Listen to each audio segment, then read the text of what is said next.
be deader than dead.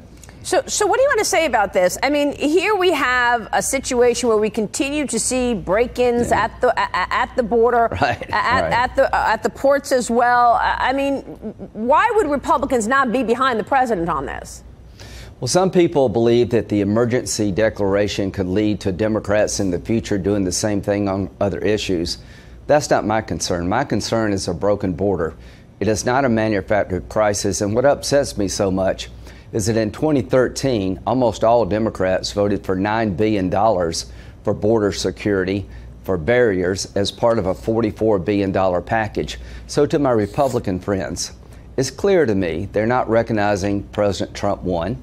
They're not having the same attitude about barriers under Trump as they did Obama. You're basically legitimizing, marginalizing the Trump presidency by not standing by the president, because the Democrats are not playing fair with President Trump. He doesn't have any choice but to declare a national emergency, and he has all the legal authority he needs to do it.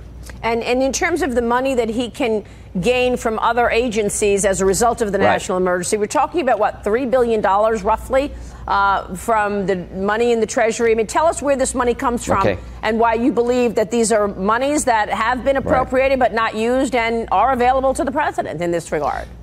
Well, he wants $5.7 billion. Now, what does that number represent? That number represents the top 10 priorities of the Department of Homeland Security as to where you actually need barriers. This is not President Trump sitting down and making stuff up. This is what the professionals tell us we need.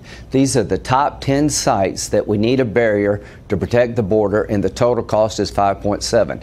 You take the $1.375 out of that, what Congress gave him, and you go into the military construction bill,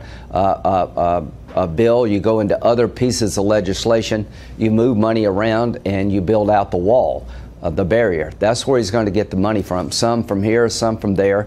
And the National Emergency Declaration has been used 50 times. Obama sent troops to the border.